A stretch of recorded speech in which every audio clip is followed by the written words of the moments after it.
The Skewb, a twisty puzzle, turn it, drop it, a very funny Rubik's Cube, wondering how to solve it? Hey Cubers, it's SpeedyGoneCuber, and I'm going to teach you the fastest and easiest way to solve a Skewb. The first step for solving a Skewb is to create a white layer. The goal of this stage is to have your Skewb look like this, with a whole side of white, and these two are matching, these two are matching, these two, and these two. To start off, look for the white center, and I can see that this is the white center. Choose a white corner piece to solve first. I'm probably going to start off by choosing this piece, the white, green, and orange corner piece. In one move, I can just insert it like that. White, red, and green. Rotate the left side up, and there we go. How about this white, orange, and blue corner piece? Move the right side up, and there we go, it is solved. And then finally, we've just got one last corner piece. Now, this piece is a little bit more difficult to solve, because you'll notice that if I try and insert it normally, like how I inserted the previous three corner pieces, it ends up being flipped. So just quickly undoing that move, we want white to be facing in front of us instead of on the side. When you twist this corner piece,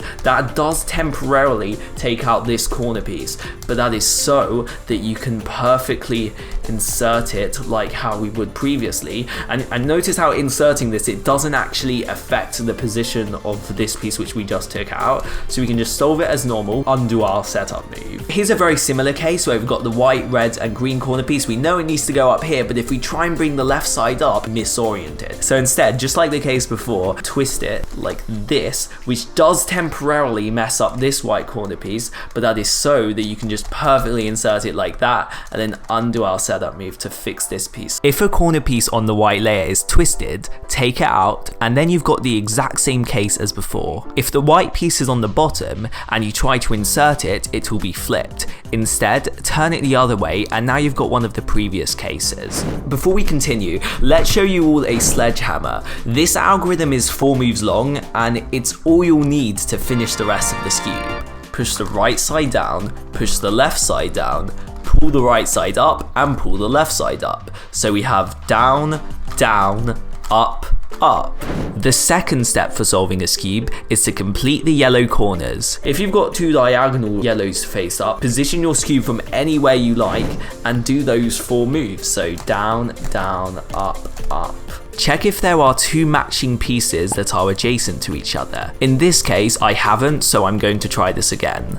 Down, down, up, up, and there we go. We've got 2 that are adjacent, and you want the matching colors on top to be on the left. Down, down, up, up, and there we go. All yellow corners are solved. Step 3 is to finish the yellow layer. This is our yellow center, and you want to cube rotate your puzzle so that this yellow center, which needs to go up here, is on the back. Once the yellow center is on the back, perform those 4 moves. Down, down, up, up. Do a double cube rotation. So cube rotation, and then just perform those same 4 moves. Down, down, up, up. Once you've completed both the white layer and the yellow layer, the final step for solving the Skewb is to solve the last 4 centers. Here you'll encounter one of 2 possible cases. Either none of these last 4 sides are solved, or you'll have one solved side. If you have it where none of the sides are solved, follow the same algorithm as we did for the previous step.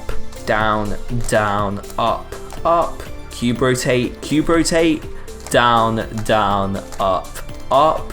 And just by doing that, you've magically solved your 3rd side. We want to position our Skewb with the solved side on the bottom, and the centerpiece that's in front needs to be opposite. Because the blue side is opposite the green side, hold it in front. Down, down, up, up, cube rotate, down, down, up, up. And congratulations on learning to solve a Skewb. If you enjoyed this, you'll probably also enjoy checking out this video where I reviewed my favorite Skewb called the Wingy V2. Happy cubing and have an amazing day.